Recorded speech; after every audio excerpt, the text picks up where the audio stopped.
Bismillahirrahmanirrahim. Assalamualaikum warahmatullahi wabarakatuh. Kami dari kelompok 6 Sistem Informasi Akuntansi kelas K013. Di sini kelompok kami akan menjelaskan mengenai bab 10, yaitu pengendalian dan akuntansi sistem informasi. Sebelum itu, izinkan saya dan teman-teman saya memperkenalkan diri terlebih dahulu. Baik, di sini ada anggota kelompok kami. Yang pertama ada Danis Aishifa dengan NPM Mahir 202. Lalu ada saya sendiri Muhammad Fikri Raka Andarwa dengan NPM Mahir 250. Lalu ada Raihan Rafif Ramadan dengan NPM Mahir 274. Lalu ada Nadia Nur Kholila dengan NPM Mahir 386. Dan yang terakhir ada Ardaneswara Putra Afandi dengan NPM Mahir 393. Baik, langsung saja kita masuk ke materinya. Oke, yang pertama kita akan membahas mengenai gambaran umum mengenai konsep kontrol. Apa sih itu konsep kontrol? Yaitu suatu pengendalian internal yang proses dan prosedurnya diterapkan untuk memberikan jaminan yang wajar bahwa tujuan pengendalian ini akan tercapai dalam suatu organisasi. Di sini tujuan utamanya ada 3, yaitu yang pertama untuk melindungi aset, di mana kontrol ini mencegah atau mendeteksi penggunaan aset tanpa izin. Lalu yang kedua ada akurasi data, di mana kontrol ini juga memelihara catatan yang detail untuk melaporkan aset secara akurat dan memberikan informasi yang dapat diandalkan atau transparan. Lalu yang ketiga ada kepatuhan, di mana kontrol ini dapat mendorong efisiensi operasional serta kepatuhan terhadap kebijakan pada manajemen dan hukum yang berlaku. Lalu di sini juga terdapat 3 klasifikasi kontrol.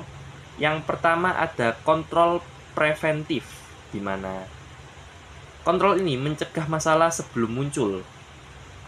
Ya, begitulah, tahu sendirilah. Lalu yang kedua ada kontrol detektif, di mana menemukan masalah yang tidak dapat dicegah, seperti pengecekan ganda perhitungan dalam suatu laporan. Lalu ada rekonsiliasi bank. Dan yang ketiga adalah kontrol korektif, di mana kontrol ini untuk mengidentifikasi, memperbaiki masalah, dan memulihkan diri dari kesalahan yang telah dilakukan. Lalu, kontrol ini berfungsi untuk mencegah adanya praktik korupsi asing. Maka muncullah undang-undang untuk mencegahnya. Yang pertama ada Foreign Corrupt Practice Act (FCPA) 1977, di mana undang-undang ini disahkan untuk mencegah perusahaan untuk menyuap pejabat asing demi mendapatkan bisnis. FCPA ini juga mewajibkan semua perusahaan publik untuk memelihara sistem pengendalian akuntansi internal yang baik.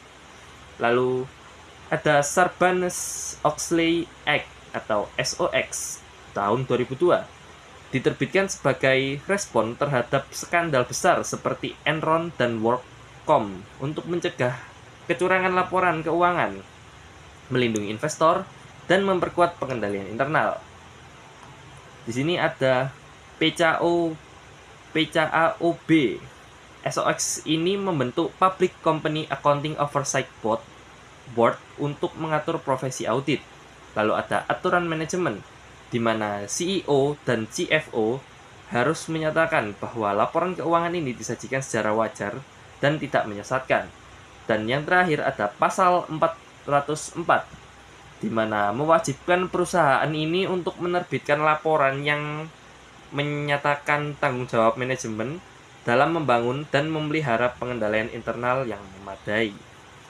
Oke, selanjutnya di sini ada kerangka kontrol. Terdapat beberapa kerangka kerja yang digunakan agar pengembangan sistem pengendalian internal ini menjadi efektif. Untuk yang pertama ada kerangka kerja COVID tahun 2019. Control Objective for Information and Related Technology atau yang disingkat COVID, fokus pada tata kelola dan manajemen teknologi informasi. Di sini memiliki 5 prinsip utama. Yang pertama ada memenuhi kebutuhan pemangku kepentingan. di mana menyeimbangkan resiko dan imbalan untuk menciptakan nilai bagi pemangku kepentingan. Lalu yang kedua ada mencakup seluruh perusahaan, di mana fungsi teknologi informasi ini mengintegrasikan dalam seluruh proses bisnis perusahaan. Lalu yang ketiga ada kerangka kerja tunggal terintegrasi, di mana menyelaraskan dengan standar lain agar tercipta kerangka kerja secara menyeluruh. Lalu yang keempat ada pendekatan holistik untuk memastikan efektivitas di seluruh fungsi teknologi informasi.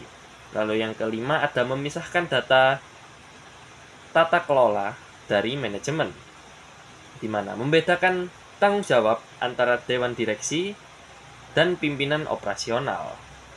Lalu ada kerangka pengendalian internal COSO.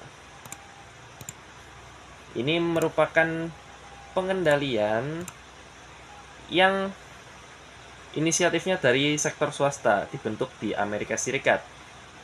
Bisa disebut dengan Committee of Sponsoring Organization of the Tradeway Commission pada tahun 1985. Kerangka kerja ini banyak digunakan untuk mendefinisikan pengendalian internal dan memberikan panduan dalam evaluasi serta meningkatkan sistem kontrol. COSO ini membantu manajemen mendasarkan evaluasi pengendalian internal mereka pada standar yang diakui secara luas, terutama untuk memenuhi persyaratan pelaporan keuangan sesuai dengan SOX. Kerangka ini menekankan bahwa pengendalian internal ini bukan hanya prosedur statis, tapi suatu proses yang meresap dalam seluruh aktivitas operasional dalam organisasi. Lanjut ke lingkungan pengendalian, yaitu budaya perusahaan yang menjadi dasar dalam menetapkan strategi, mengelola aktivitas, serta mengendalikan risiko. Lingkungan pengendalian yang kuat membantu mencegah kecurangan, sedangkan yang lemah dapat menyebabkan masalah seperti manipulasi laporan keuangan. Nah, seperti yang terjadi pada kasus Enron.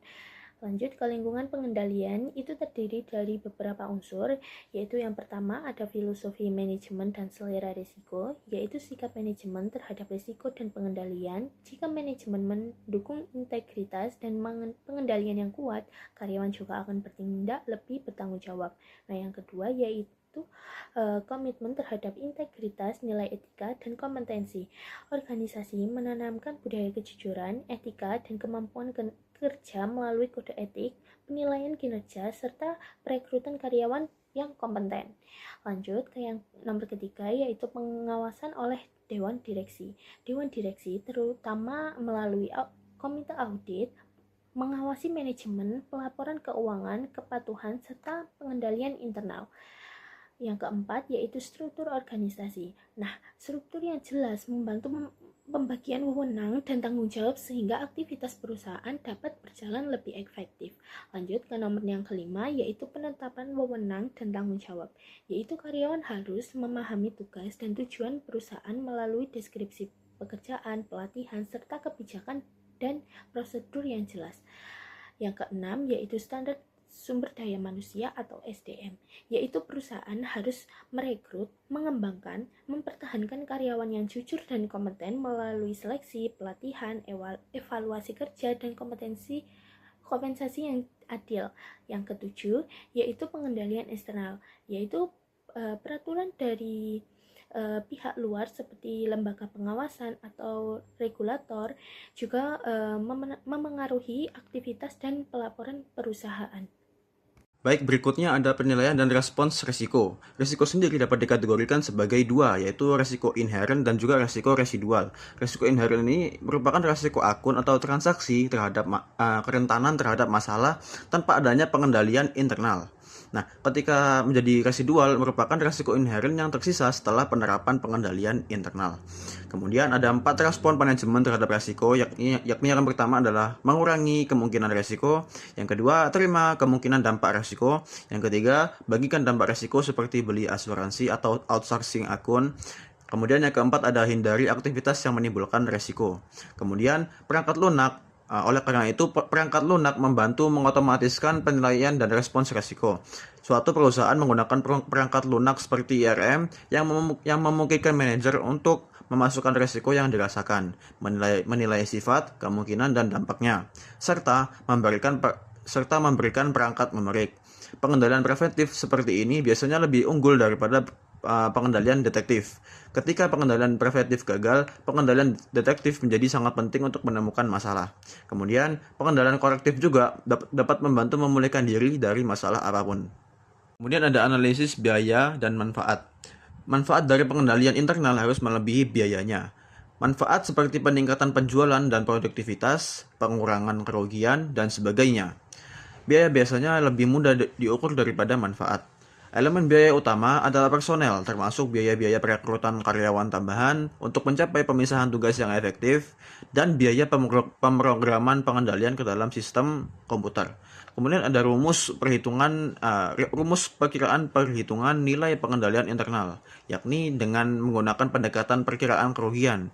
Rumusnya adalah dengan perkiraan kerugian sama dengan dampak dikali kemungkinan. Lalu di sini ada aktivitas pengendalian. Aktivitas pengendalian atau control activity adalah kebijakan dan prosedur yang membantu memastikan bahwa arahan manajemen dilaksanakan untuk mengurangi risiko.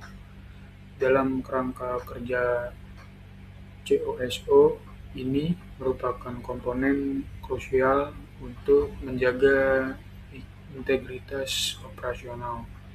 Berikut ini 7 aktivitas dalam pengendalian utama. Yang pertama ada otorisasi yang tepat untuk transaksi dan aktivitas. Yang kedua ada pemisahan tugas. Yang ketiga ada pengembangan proyek dan kontrol akuisisi. Lalu yang keempat ada kontrol manajemen perubahan. Yang kelima ada desain dan penggunaan dokumen dan rekam. Yang keenam ada melindungi aset, catatan, dan data. Yang ketujuh ada pemeriksaan kinerja secara independen. Mengkomunikasikan informasi dan memantau proses kontrol. Komponen ketujuh dalam ERM adalah informasi dan komunikasi. Komponen terakhir adalah pemantauan.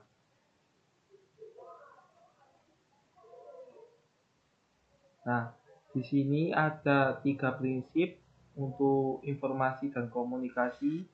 Yang pertama adalah memperoleh atau menghasilkan informasi yang relevan dan berkualitas tinggi untuk mendukung pengendalian internal.